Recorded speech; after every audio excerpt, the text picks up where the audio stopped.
ಒಂದು ಹಸಿರು ಬೆಟ್ಟಗಳು ಮತ್ತು ಹೂಗಳ ತೋಟಗಳಿಂದ ಸುತ್ತುವರಿದ ಸುಂದರ ಹಳ್ಳಿಯಲ್ಲಿ ಅನ್ವಿ ಎಂಬ ಚಿಕ್ಕ ಹುಡುಗಿ ವಾಸಿಸುತ್ತಿದ್ದಳು. ಅವಳಿಗೆ ಹೂಗಳು ತುಂಬಾ ಪ್ರಿಯ. ಹಳ್ಳಿಯ ಎಲ್ಲಾ ಮಕ್ಕಳು ಆಟವಾಡುತ್ತಿದ್ದರೆ ಅನ್ವಿ ಮಾತ್ರ ಹೂಗಳ ನಡುವೆ ಕುಳಿತು ಅವುಗಳ ಜೊತೆ ಮಾತನಾಡುವುದನ್ನೇ ಇಷ್ಟಪಡುತ್ತಿದ್ದಳು. ನೀವು ನನ್ನ ಸ್ನೇಹಿತರು ಎಂದು ಅವಳು ಹೂಗಳಿಗೆ ಹೇಳುತ್ತಿದ್ದಳು. ಅನ್ವಿಯ ಮನೆಯ ಹತ್ತಿರ ಒಂದು ಹಳೆಯ ತೋಟ ಇತ್ತು. ಒಮ್ಮೆ ಅದು ತುಂಬಾ ಸುಂದರವಾಗಿತ್ತು ಎಂದು ಹಳ್ಳಿಯವರು ಹೇಳುತ್ತಿದ್ದರು. ಆದರೆ ಈಗ ಅದು ಒಣಗಿ ಹೋಗಿ ಗಿಡಗಳು ಬಾಡಿ ಹೋಗಿ ಯಾರೂ ಅಲ್ಲಿ ಹೋಗುವುದಿಲ್ಲ. ಅನ್ವಿಗೆ ಅದನ್ನು ನೋಡಿ ತುಂಬಾ ದುಃಖವಾಯಿತು. ಒಂದು ದಿನ ಅವಳು ತಾಯಿಯ ಬಳಿ ಕೇಳಿದಳು, ನಾನು ಈ ತೋಟವನ್ನು ಮತ್ತೆ ಸುಂದರ ಮಾಡಬಹುದೇ? ತಾಯಿ ನಗುತ್ತಾ, ನೀನು ಮನಸ್ಸಿಟ್ಟು ಪ್ರಯತ್ನಿಸಿದರೆ ಖಂಡಿತವಾಗಿಯೂ ಸಾಧ್ಯ ಎಂದಳು.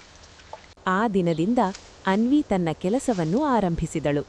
ಪ್ರತಿದಿನ ಶಾಲೆಯಿಂದ ಬಂದು ತೋಟಕ್ಕೆ ಹೋಗಿ ಒಣಗಿದ ಎಲೆಗಳನ್ನು ತೆಗೆದು ಗಿಡಗಳಿಗೆ ನೀರು ಹಾಕಿ ಹೊಸ ಬೀಜಗಳನ್ನು ನೆಟ್ಟಳು.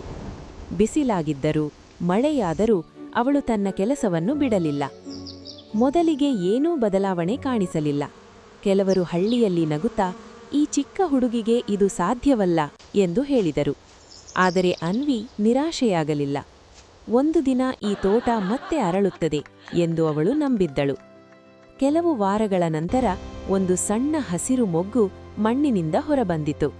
ಅದನ್ನು ನೋಡಿ ಅನ್ವಿಯ ಕಣ್ಣುಗಳಲ್ಲಿ ಸಂತೋಷ ಕಂಗೊಳಿಸಿತು. ಇದು ಆರಂಭ ಎಂದು ಅವಳು ಖುಷಿಪಟ್ಟಳು. ದಿನಗಳು ಕಳೆದಂತೆ ಇನ್ನಷ್ಟು ಗಿಡಗಳು ಬೆಳೆಯಲು ಆರಂಭಿಸಿದವು. ಕೆಲವು ತಿಂಗಳ ನಂತರ ಆ ಹಳೆಯ ತೋಟ ಸಂಪೂರ್ಣವಾಗಿ ಬದಲಾಗಿತ್ತು. ಬಣ್ಣ ಬಣ್ಣದ ಹೂಗಳು ಎಲ್ಲೆಡೆ ಅರಳಿದ್ದವು. ಜೇನುಹುಳ್ಳಿಗಳು ಗುಂಜಿಸುತ್ತಿದ್ದವು. ಚಿಟ್ಟೆಗಳು ಹಾರಾಡುತ್ತಿದ್ದವು. ಹಳ್ಳಿ ಮತ್ತೆ ಆ ತೋಟದ ಸೌಂದರ್ಯವನ್ನು ನೋಡಿ ಸಂತೋಷಪಟ್ಟಿತು. ಹಳ್ಳಿಯವರು ಅನ್ವಿಯನ್ನು ನೋಡಿ, ನೀನು ನಮ್ಮ ತೋಟವನ್ನು ಮಾತ್ರವಲ್ಲ ನಮ್ಮ ಮನಸ್ಸನ್ನೂ ಸಂತೋಷಪಡಿಸಿದ್ದೀಯಾ ಎಂದು ಹೇಳಿದರು.